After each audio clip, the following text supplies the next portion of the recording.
guys, welcome to my YouTube channel. This is my talk. So today I've got a lovely friend here whom we're gonna have some talk with. So if you're new, my name is Jemima and this is my YouTube channel called My Talk. So currently I rebranded and now I've created a safe space. I invite my friends. We talk about experiences in UK, how things have been, how the transition was, how it's going. And I think we're gonna be having our ILR this year, right? Hopefully, yeah. We are. Be sure. Yeah. So welcome, guys. If you're new here and you haven't subscribed, please don't forget to subscribe to my YouTube channel.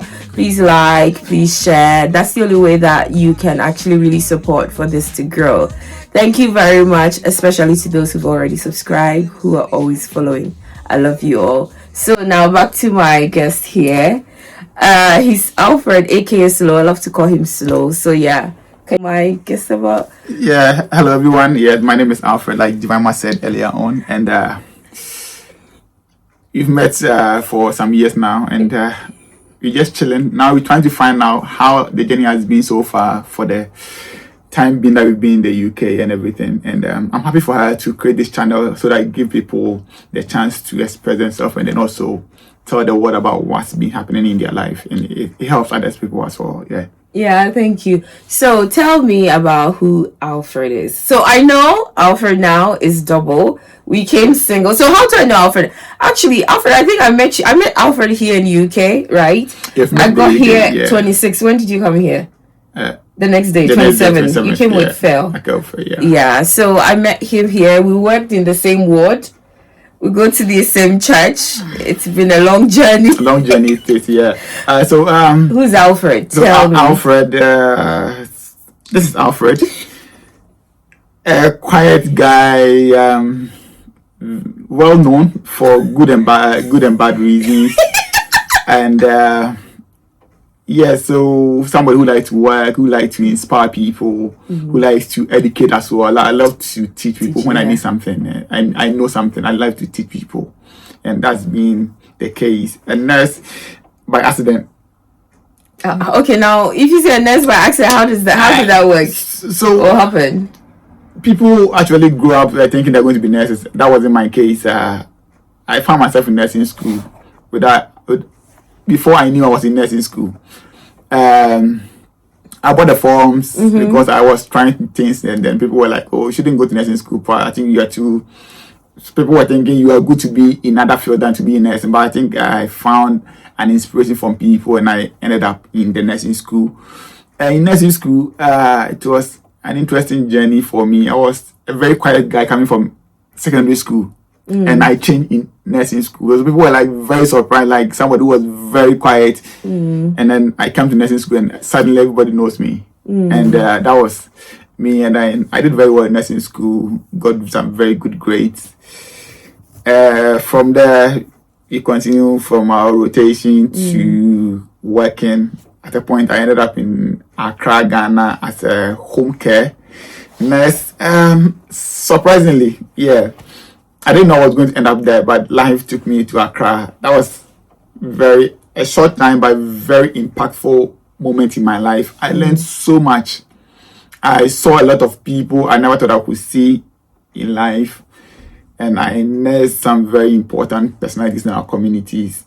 From there, shifting to mainstream nursing on the ward as a staff nurse, we did our part as people to support our communities. And then COVID hit at that time. I was part of the team working as a COVID nurses on my facility, and then that's nice. I did. So that was a very good transition. So the transition from Ghana to the UK wasn't very surprising because when I came to the UK, my first ward was also a COVID ward. So it was like a smooth, very flow from some COVID of us to it COVID. was like, Yeah, so that was the journey until I came to the UK, met some friends and communities. Things have been flowing from there. Experiences have been building up. Some have been met, some have not been met, and then that's Alfred. Then I think going to the marriage life, came single. had a girlfriend in Ghana before coming. I kept my commitment, and then I married her 2 years after. Yeah, and, that's really good. It's been from there, and then now I have a baby. I know. So I know. Can you believe? So we came here October 2026, you 2027, single guy. Now he's a double guy in a 2-bedroom house rented apartment with a wife and a daughter. Like, wow, that's growth. Like, that's a major growth. Yeah. Okay, so one question I usually ask the aspirants: what inspired you to come to UK? First, so why did you come to UK? Was it only UK in the plan, or it was just a mere coincidence sort of thing? Okay, so before coming to the UK, I had plans to go to the US first. Okay. Because I have a sister there, and then she's been inspiring me to do other things, and then also, if possible, travel. So I had a plan. So before coming to the UK, I had a plan. Either I travel before I was 30, or I get married at 30. That was my plan. So I was just going by the plan that if I don't travel by 30, I'll get married and I'll settle. And then the UK thing came in along the line when a friend traveled here. So he was the, I think, main inspiration, Justice. Yeah. So I think in our batch of nursing school, he was, I think, probably the first to travel using this channel. So and he knew me to be that person who can actually do it easily, because people were struggling to do this, and he was like, Alfred, you can do this. So he believed in me, gave me the motivation to do it, and then I did it, and it worked. It worked that easy. I think I didn't disappoint him in any way. Yeah. So coming here, I think he was my real motivation. I had the plan to travel, but as to where, the US was the first attempt, but it didn't work out. So the UK became an alternative. Yeah, so I think that's the plan for me. And then coming here, I think we'll get there. Yeah, let's sure. Yeah. Before you came here, for me, I did, obviously, because I was coming from academia, I didn't really know it was a thing where people were relocated. I really didn't know until I met so many nurses at the airport. When you were doing your process, did you know that like most of your colleagues were actually working on that, traveling? Because it was like a boom. Yeah, so this thing, I think it became a hit in, I think, around 2019. But then by 2020, 2021, that was the peak of it. Yeah. So because I was in mainstream nursing, it was a whole circle of people doing the whole thing at the same time. So people were just left, right, center, and I'm a kind of person who knows people, and people knows me. So the thing doesn't just slip me by without me knowing, because my circles was that big at the time, from our seniors to my year group to my juniors. So if everybody's doing something, I'm able to know. So I had a number of people traveling at the same time, and then so I knew all the ins and the outs of everything. So you knew knew there was something going on that people were just from relocated, especially from 2020 to 2021. The time that I left, I had like about 20 people who I knew personally were in my contact list who had traveled from Kofi Asante. Like I could mention a number of people, my juniors and my seniors and your colleagues, my facility and my rotation hospital. So as I work in Ejoso as my rotation, and over there I have Ima, Peter, like people I got their contact because we were all guys. And also when I came to Asamoah too, I saw people who left by the time I got there, and then we also formed a group, study group. So we all traveled within the same about 3 months. We left maybe about 7 people who were all in a study group. We left together, so it was a hit. Wow! So it wasn't a surprise. Like I heard it from somewhere. Oh, okay. I just knew what was happening. What was going on? I didn't know anything. I did not. I guess I was just merged into the group. Yeah. I didn't know that was actually happening. Oh, that's nice, interesting. And then obviously, so you got here on the 27th. We were quarantined for 7 days. So yeah, how was that process? So if you remember. Yeah, so I think we were a little bit fortunate. You were not? We were, because the people who came before us were quarantined longer than we did, and most of them did their OSCE trainings mostly online. Yeah, so we came in October. So the people who came around June, they were in a much more longer quarantine period than we did. Oh. Yes, we were just 7 days before our, so we were quarantined before our COVID results came out. Yeah, so it was that experience wasn't as bad though. The only thing that you came to a new place and wanted to see what was happening around you, and then you just came from airport to the taxi, a bus or taxi, and then straight into your room, and you can't go anywhere until 1 week. Yeah. So you just see yourself from the window, seeing what was happening. We came in the 4 times, so you see the leaves falling on the ground, and then see people walking one by one, and it was kind of a little prison, but it wasn't, because we had friends who were also come, so we just wanted to know ourselves. So it created a sort of a bonding between the people who were in your immediate environment. Yeah, it did. So that one recreated that kind of brotherhood, sisterhood for us until we find our way out to see other people. Yeah, that's true. So it wasn't too much for me. I was okay. Yeah, even me, of course. Like you definitely bonded. We bonded with the people that we were with, and then we had our in-face OSCE, whatever. Yeah. How was it? Like what's it called? Is it the thing that we're doing? What's the name we called it? The OSCE training. Yeah, it had a name, right? What? I don't remember the name. Yeah. Really? There was a theory, the online one, that is it Giselle Nanel? What's her name? Yeah, I remember only Giselle. Is she Giselle? Are you sure?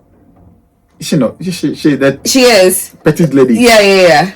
Is that her name? I'm missing it. That's what I'm remembering. Yeah. There was a Zelle. Yeah. There was a Zelle, and then when we had the face to face, the Papa OSCE.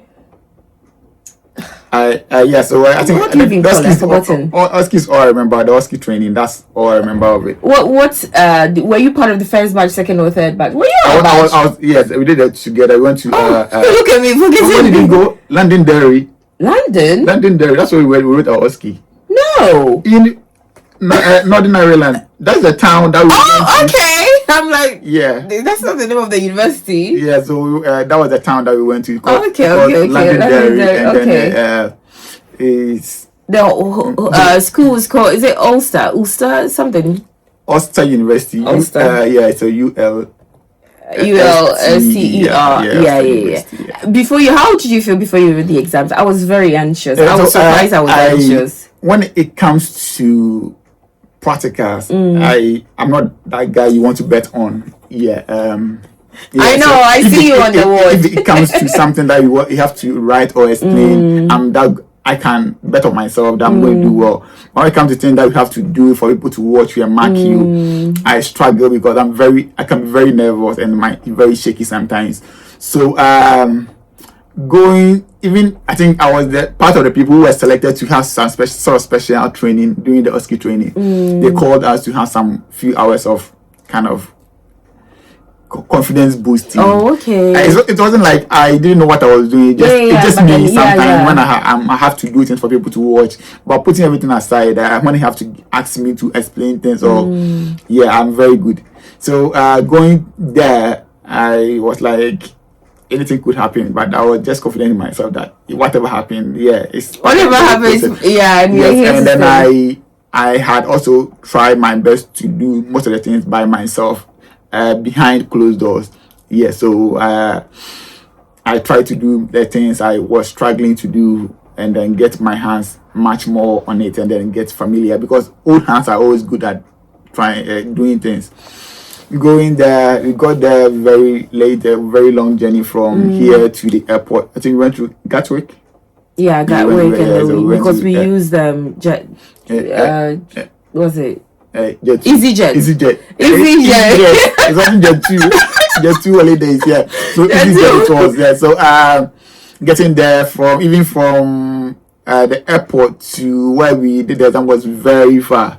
So we had to ride another maybe 2 hours that's true, to get to our destination. So, but at least the hospital sort of took care of us and everything. I think at the point I heard that our trust was the best trust in receiving international nurses. Really? Yeah, Yeah, they actually, it was they really were nice. Excellent. Yeah, they really did even well. as of today, I will give it to them. That, Yeah, they really did the way they well. received us, the way Yes. they fed us, the way Oh, you remember the guy that got our what's his name?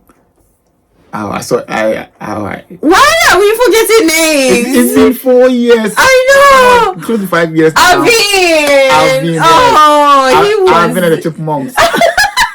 Yeah, so that was Alvin. Was lovely. Alvin was lovely. Everybody loved him. He knew what he was doing. He knew his job, like what has been put in his hands to do, and he was just on point. And he went far and beyond. He was available even when he wasn't. Yeah. Yes. And I remember when we came, the apartment, right? And of course, with ladies' bags so heavy, he will drag it from the taxi, take it up, come down. In our minds, we're like, are they supposed to do that? I think that was going extra mile, isn't it? Yeah, so I don't know. Open the fridge and see how the fridge was stocked. You enter your bedroom, you see you have a duvet, you have pillowcases. I know. The trust really did well. And from that point, they booked taxi for our BRP. Yeah, to go get it. Good guy BRP and going to the Oski. They book a taxi from here to the airport. From the airport, they get to the plane and then getting down to the hotel. A very Holiday Inn. Yeah, very nice hotel. I enjoyed every part of it. Yeah, just didn't have time after the Oski to just do things, which is fine because it's business. We just had to rush out and then come back to Beijing. I lost my phone on the way though. Hey, so Alfred. Coming back, we got to the airport late. I was very sleepy, so I got in the taxi. We go home, and I think I was using my phone all along before we go upstairs, and then we've had something to eat. Now I'm looking for my phone. I can't find my phone, so basically I've left it in the taxi. And it was a Friday. I think it was a Friday. So I called Alpha Cars. They had no idea who the driver was and where they could find him. So I gave the car number. They called him over the weekend, but he wasn't working over the weekend. So I got my phone back though, but it took me all the way to Monday before I got my phone. So you did really live in the taxi? Yeah, I live in the taxi. And you got it back? I got it back. So the one of the surprises. Oh, wow, there. That's nice. That gave me a very good outlook of UK. It was like I left my phone somewhere. It took me 3 days and I could still find my phone. Wow. Yeah. Wow. That's nice. I never did. This is like news to me. Yeah. That's good. That's good. And then I think after a week not a week, after some days our results came in. Our results came in and then we all passed. Yeah. So we all passed. I think most of the people in my circle, I don't know who failed. We all passed, and then it was very joyous of us. I know. Finally have our opinion. We can work as nurses in the UK. I know. And now we don't want to go to work. I don't know what it is with as humans, we are.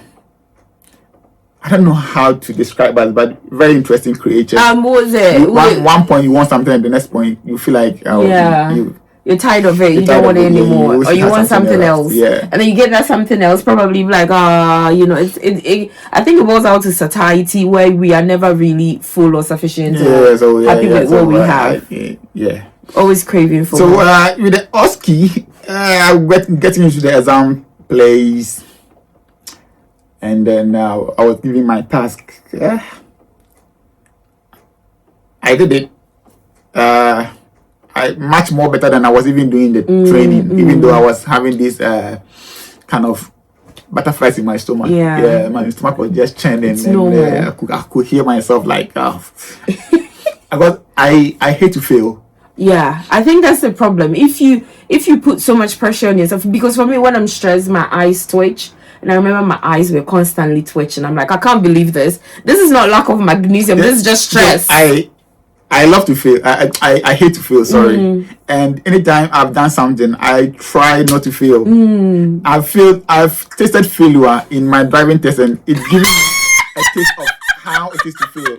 And why you don't want to feel it? Because I haven't failed in any test. UK driving will try you. So talking about failure, I understood how it was to fail in something that is very crucial to a point in your development. You think like this, one of the hurdles I have to cross to get to where I want to go to, and you cannot cross it. It's so frustrating. So anytime that fear kind of make me very nervous when I'm trying to take any test. And I think it's a big problem on me. I have to just no, it's a problem for all of us. But for me, I think for me right now, being in UK, how I see failure is, okay, it's my step to succeed. So when I fail, I tell myself, I guess I'm gonna succeed big time. Because until you fail, sometimes they say, you have to fail sometimes to be able to really succeed. Then you appreciate your successfulness or your success that you're having. Very true. And then I listened to someone said, we've got a song that says,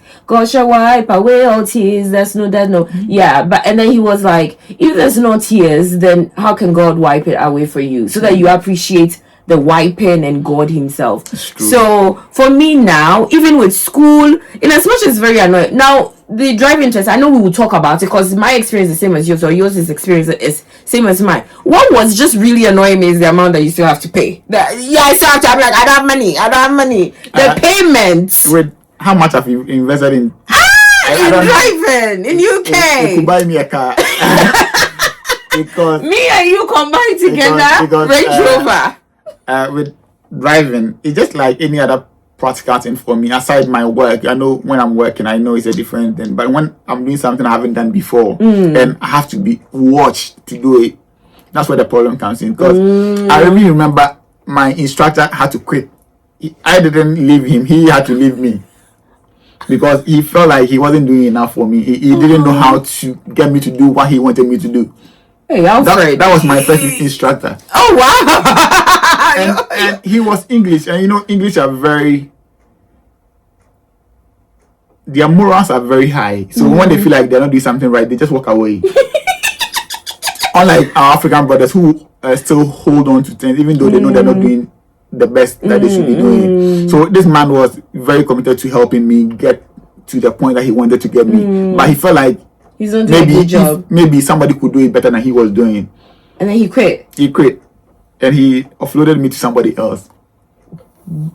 Wow. Yeah. This is the highest level of you. And no wonder they're presidents. You become a president for like 1 week, 2 weeks. I can't do it. I quit. Yeah, so Africa, our forefathers are still presidents of the countries. So they don't only think about the money that they're going to get out of what they are doing, but they also think about the impact on the person that they are working on. So if you like, okay, if you are going to do this 20 times, you're not going to get it, then what's the point? And then you're going to waste your money and you're going to waste my time as well. So let's just quit it. Yeah. So I think that was about my 5th year, and we were doing mini runabout then. It wasn't even major runabout. Wow. And you go in one loop and come back to the same runabout and make the same mistake I did before. And at the point, it felt like he shouted a little bit. And then he went home and then slept over it and didn't feel very. He didn't. So he called me the following day that then this is the plan that he's made, and he wished I take it in good faith. It wasn't for any bad reason, but then just that he felt like somebody could do it better than he's doing. Yeah. If he was an African, that would be like, I got my cash cow. I'm going to milk you. Yeah, I'm going to make him till he dry. That's very. So even from there. And then I got to a second instructor who also took me. And then I think from there I was getting my feet. And then I was also watching a lot of YouTube videos and also getting some kind of energy to do things by myself. So I was actually driving sometimes by myself to see how confident I was. Yeah. So I think doing that, I get to a point I became much more confident than I was doing with him. So the second one didn't struggle as much. But the problem with him was, even though he taught me some things, he actually failed his final driving instructor test. I think they had level that you have to go to, and he didn't get to the level that made him much more kind of expecting what he was doing. So he went back to his old job, which was a truck driver. So from there, I didn't take an instructor again. I did things by myself, failing and then learn again. And then we'll get there. Yeah. So now we've passed Oski. We meet at E4, and that was the COVID ward, right? Yeah, so that was it. We passed Oski. I think we got our awards before we wrote Oski. So we did not. Oh yeah, we did. We got it at the Ireland. Yeah, so that's true. When we were at the airport, that's Belfast. Yes, that's where people started getting emails. Yeah, that's true. I had not gotten mine at the time. I think most of them got it before me, because I was working with Felicity. I was working with Charity at the day, and then they were going here. I had not got an email, so I think I got mine later in the night, or I think the following morning. Okay. And then we end up on E4. Yeah. Meeting Alfred, who was also from Ghana and then had been here a couple of months ahead of us. Surprisingly, we had how many Ghanaian nurses? 4. Yeah, myself, you, Alfred, Charity. Yeah. Who else? Yes. Ernest joined later, so that's 5. So I think that's it. Yeah, so we had five Ghanaians. So it was nice. It was very nice. Yeah. Yeah. Very, very, very nice. It's a kind of very supporting environment for us. Yeah. There's one word I never forget you about on the ward. Are you okay? So you go, right?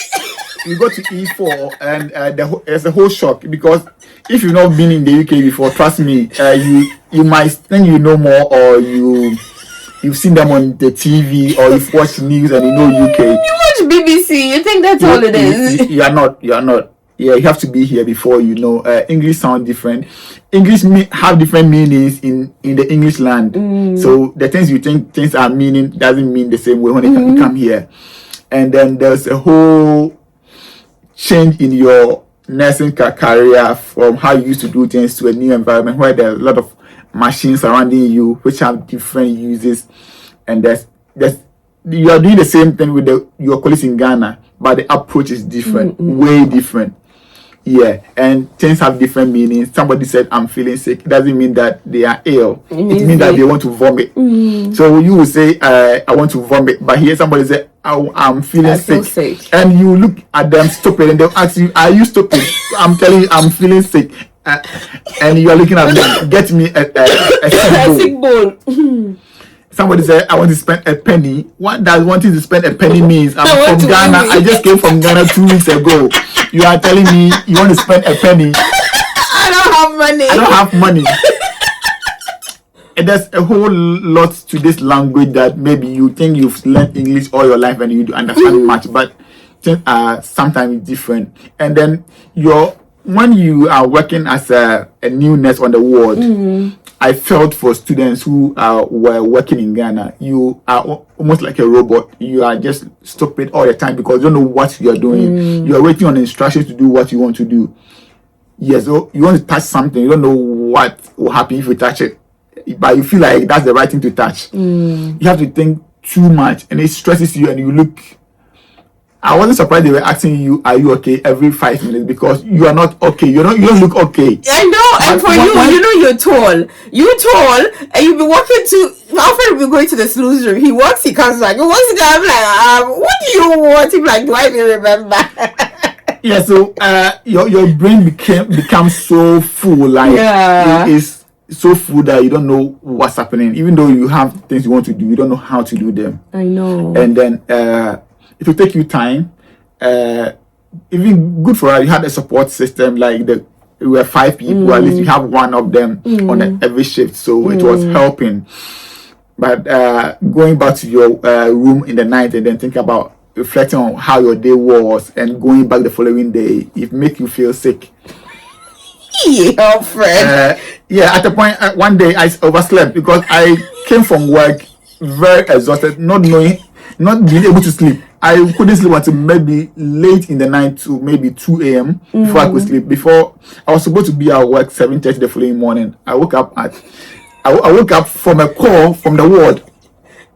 The ward was calling me that, so you're supposed to be working today at 7:30. I was asleep at 8. I was asleep. Did you come to work? Or lucky for me, I just live across. Oh yeah, you were at Optimal. I wasn't in Optimal then. So I had gone out to rent. And so I moved 3 times. So when it came, I was in Optimal, and we moved to Wintata Way. Yeah. From Wintata Way, I rented my own place, just across from the car park. Oh, okay, I remember that. Yeah. So it wasn't difficult for me to get to work. I could just walk in 5 minutes and I was at work. So I just had to just get some water in my head, then get my food and quickly get on the ward. So that was a very bad experience. I've done it 2 times actually. Recently, I did one as well. Hey, slow. Recently, it's not maybe a month or 2 months ago. What happened? I overslept again. I overslept and I was called. Are you supposed to be working? I know, but luckily for me, is it Alfred? I was working with Alfred that day. Oh, okay. So you were covered. Saturday. Oh, okay. So I drove fast and then the police got me on the road. Alfred! I was overspeeding and I was crossing lanes without indicating. Yes, 20 Croft runabout. So what happened? With that, have you gotten a point? No, I haven't got a point. Oh, okay. I think too gentle to get a point on my. Oh, you say what? You told me you're going to work. Luckily for me, so these people, I live by the police station. Yeah. When I got on the road, they were ahead of me, so I was just following them. Yeah. When you go, there's a small runabout down before you get to Victoria runabout. Yeah. And they went under the mall, and I went on the opposite direction. I don't know the point that they came back to follow me. Oh, okay. So I was just like, okay, I'm late, so let me just rush and get to work. So at Tony Croft runabout, I made that turn towards the right to get to work, and then I didn't know they were following me, so I just looked into my mirror and saw their lights behind me. I pulled over fast because I knew what was at stake, because I knew I was overspeeding, not too overspeeding, but though I was going beyond what I was expected to go. Yeah, of course. So they asked me what was happening. And I said, I'm going to work. Where do you work? In the hospital. So I was wearing my cardigan with my name in it. So they asked me, are you a nurse? I said, yes. What time am I supposed to be working? I said, 7:30. At this point I was speaking to you, it was I think it was just 8:20, maybe after 8:20. Yeah. So they look at what happened at home. I said I had to wait for my wife to come from work because I couldn't leave my daughter at home. And they asked me, is this the reason why I'm overspeeding? I said I cannot blame it entirely on that, but it could be one of the reasons why. Because I wasn't aware I was overspeeding. And so that I crossed the lane without indicating. So I was just jumping between lanes. Wow. And then they took my license. They asked me, is the car for me? I said yes. When did I buy it? I told them. And then they said, is it insured in my name? I said yes. So they looked at all the history with my insurance and my license and everything. And they were like, okay, you shouldn't be doing that. You know that. I said, yes, I know, but it just happened. And this is, I think, I don't normally do this. So maybe because of the work pressure, that's why I'm trying to get to work early.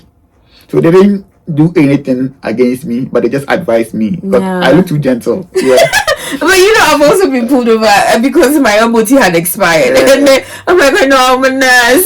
Are you guys going to arrest me? They were like, madam, please relax. You're not going anywhere. And then they were like, okay, what's your license? I'm like, I don't have it. Where is this? I don't have it. They were like, okay, just go straight home. I'm like, thank you. And I just rushed home. The police here are really calm. They're really nice. I would say they're really nice. These two police were very nice. I think one of them was a young police. So the senior one was using my line to teach him how to check all these things. I think he wasn't very much aware of how to do this, and so he used this opportunity to teach him how to check the MOT, the insurance, and that's good. Everything. And they're really nice. I was like, oh, let me go. See, then these are the reasons why some people be like, oh, this thing in the UK because of safety, it's safe. Oh yeah, it is. Because imagine if it was somewhere that you and I know. And I didn't panic. I know. It's just like I felt like for the first time in this situation, I didn't panic because you knew you were at fault. I knew I was at fault, and I had not done anything that was too much for you to warrant me point or maybe kind of court situation. And I don't had any substance on me. Nothing. I just chilled and then sat in the car. Yeah. That's slow. So this man back to E4. So E4 has for now been some kind of Stockholm syndrome. When you are kidnapped by a kidnapper, you love the kidnapper. It's everybody complains about E4. And we close from work every day. We complain. I'm still there. I don't know how to leave. the reason because I had a very good experience with E4 when I came in, because the teamwork was really marvelous. It was good at the time. And you know, I always say that the teamwork was so good.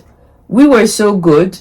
We didn't leave, and then the trust started punishing us for not leaving, and obviously that's why I left, because then I mean, so we became overstaffed, isn't it? We became overstaffed according to them. So every point in time they were moving us to places you didn't actually. Do you know why we became overstaffed?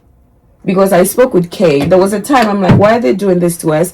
And apparently, because it was COVID ward, and if you remember when we came, at the time the protocol for COVID was, if someone gets COVID, you stay home for 10 days. Yes. And then after 10 days, you can come back. So they sort of put all these contingencies in there. Yes, and because it was COVID ward, most people will get COVID, you know. Yes. And I think you never got COVID. Alfred Senior never got COVID. They never got COVID. I'm like, how are you guys not getting COVID? And you're just coming to work. Yeah, we just coming to work. I got COVID once, but that was even the tail end of the whole thing. And I didn't actually have kind of genuine symptoms of COVID. I had some sort of cold flu-like symptoms, and I tested and I was COVID positive. But I didn't even stay home for just a couple of days, and I got back to work. Senior never got it. Yeah. So I think the issue is, and then I remember our matron was like, but you know, you guys, nobody actually really never gets sick. Nobody gets sick. Everybody's coming, so the ward is very, very green. You know. I went for an interview recently, and they asked me about my strength. You don't get sick. And I told them my strength. I'm always available when you need me. I don't get sick. That's what I said. That's a good strength. It's just a sleep that you. Yeah, so maybe I could add a few more points, but that was the first thing that came to my mind. That one of the strengths you need from your staff is that they are available when you need them. Yeah. That's true. Yeah, and I got a job. Oh, that's nice. So then you're leaving? Oh, I'm not leaving. It's band 6 on my ward, E4. Oh my God! Are you trying to tell me? Alfred! Second month. Congratulations! Thank you. Oh my God, Sloan, this is crazy. Oh really? Yeah. Oh, this is good. Yeah. So Rose is going on maternity. Yeah. So I got the second. Senior did not apply. He did. Oh, that's good. I mean, it's about time. I always say it's about time a man joins the managerial team. You know, the band 6s and band 7s. Yeah. Yeah. So that's been. Congratulations! That's why I'm saying that E4 is difficult. I know it's a medical ward that we handle diabetes and endocrinology. So just imagine everybody's got diabetes. So diabetes and endocrinology. That aside, you don't have a lot of young people who have these conditions. Yeah. So it's almost like elderly care as well. Patients, elderly patients, dementia patients. Yeah. Who aside their diabetes have a lot of comorbidities and other things around them. So it's always busy, and we try to help. We've done our best to stay committed to the work. You come home frustrated, and then you get your energy back. This word has actually given me some sort of resilience. So now I don't think there's any surprises anymore. So people come in and then they feel the shock. But now most of us who have been on E4 for a very long time has developed some kind of a shield around us that you don't get to us easily. Yeah, because if you want to go on every day with what happens. If you remember my case recently, one of her friends were involved, Monica. There was this patient who I remember. Yeah, so I had a very bad experience, but it didn't get to me. I just wanted to show how that we are also capable of having that emotional feeling. So I just stayed home for a short period of time to let them know that at least. Yeah, but I mean, you are human, You are human as and well. Sometimes you just want to stay away from the drama. The drama, because I even after staying home for some time, coming back, the same experience happened, but I just put all of them behind me. There was a police case reported. The police called me and said, like, oh, can you just put it behind? Because I don't want to continue. If what's going the point? Because this person is homeless. This person have a lot of mental health background. So end of the day, there's nothing going to happen to her. So why should I go on writing police report and chasing a lot of interviews and everything for what? So I feel like the trust as a whole can do something about it than as an individual trying to get my words known or spoken out to people. It's not going to do me any good. Yeah. So you've done all that. You've seen it all.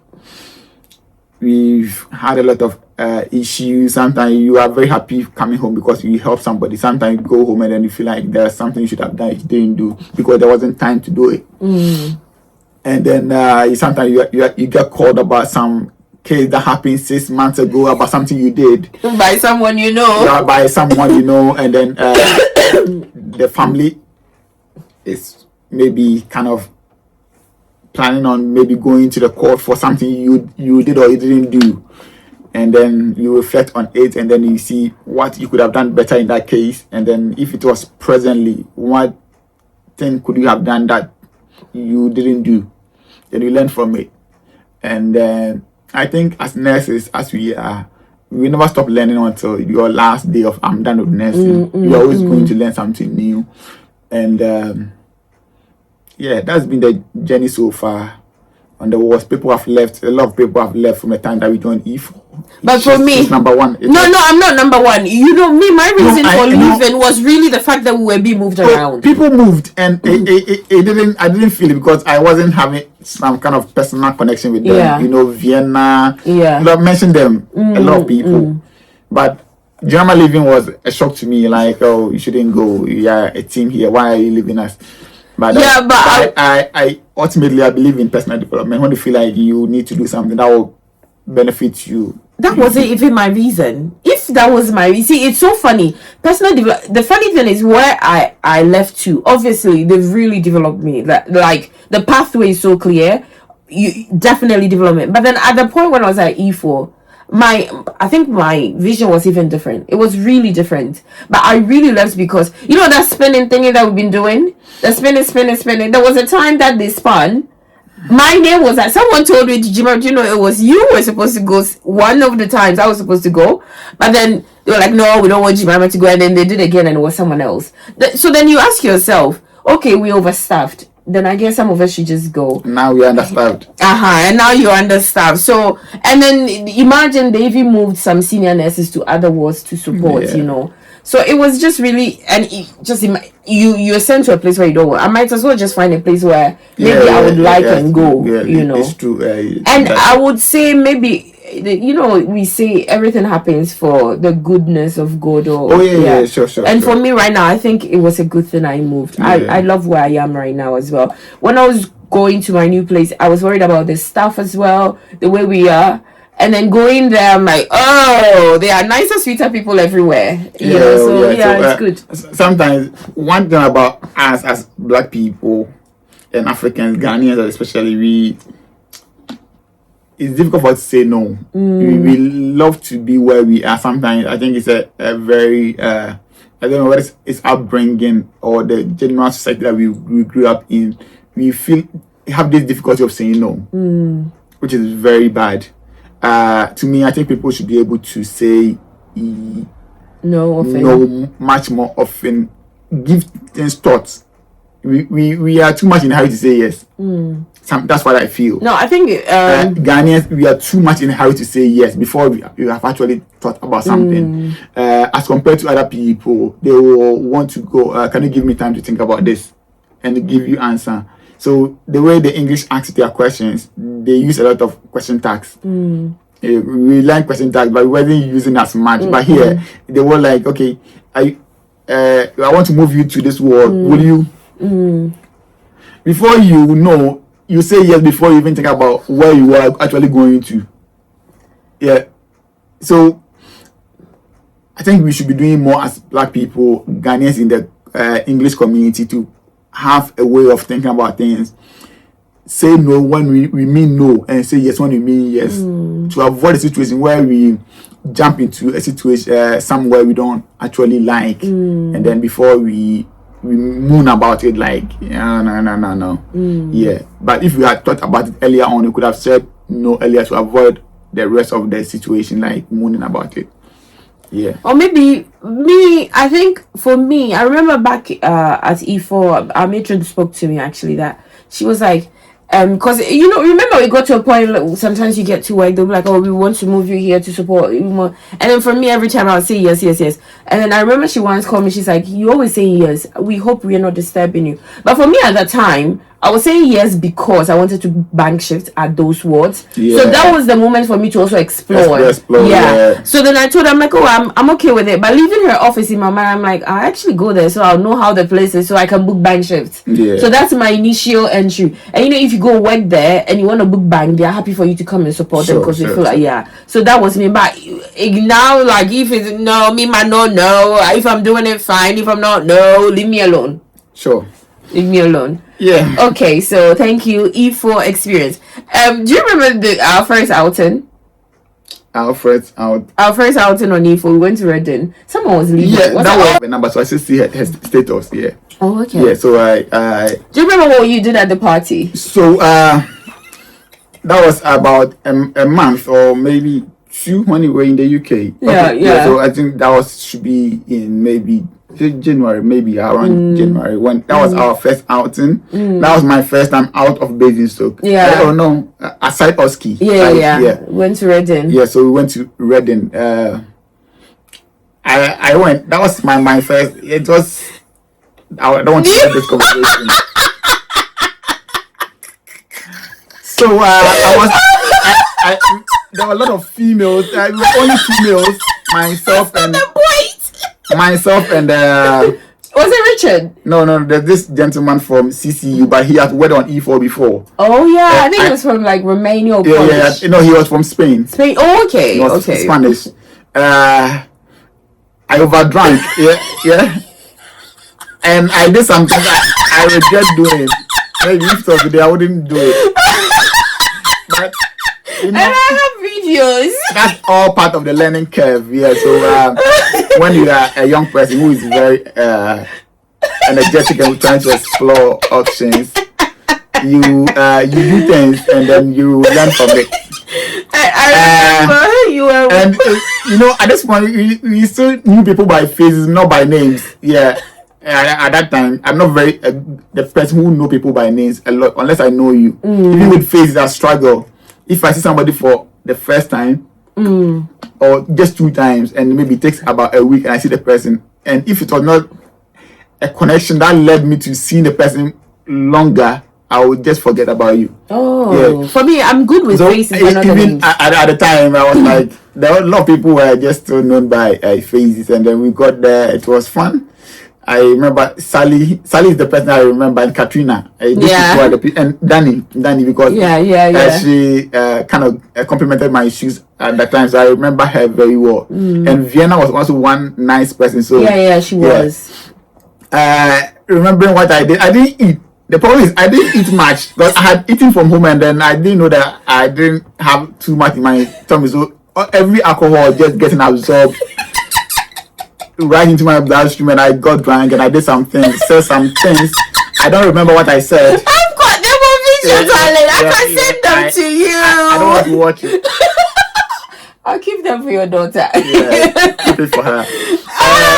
I'm like, oh my God, Alfred, what are you doing? We came back to the world the following day, and I was the topic for the rest of the week. Because guys, obviously we have, it's a mixed community. We have our Ghanaian bubble. We talked about the things that certain people did to us that you're not happy with.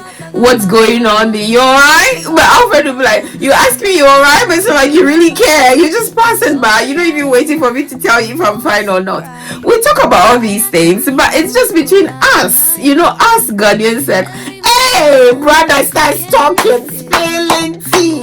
I'm like, oh my God. You're not supposed to say these things. I told them, So that was the time I told them to their face that I don't like that. Are you alright? I told them that it's good to check on people, but when it becomes every 5 minutes, I'm not comfortable with it and I don't like it. So if you can check on me every 1 hour, maybe morning, afternoon, evening. But when you check up on every 5 minutes, it becomes kind of I'm down. My head is actually hanging from upside down because I'm alright, and even I'm not alright. What can you do? It was like, what will you do? You work through it. You are not going to be like, you're not alright, so go home. Unless there's something that's really troubling you. You're going to work through your shift. So what's the point? Are you okay every 5 minutes? So because I was drunk, it was easy for me to say. And you said when you drink, there's no barrier. It kind of alters your judgment. Yeah. So you're not able to judge what you are saying very properly. Yeah. So everything was just so out. that's why people drink and say, I'm having a fight with my mother-in-law. Let me go and drink and come and tell her my mind, because you know that with your clear eyes you can't do what you're supposed to do, but when you're drinking, then you can be able to say what you want to say off your chest. Okay. Yeah.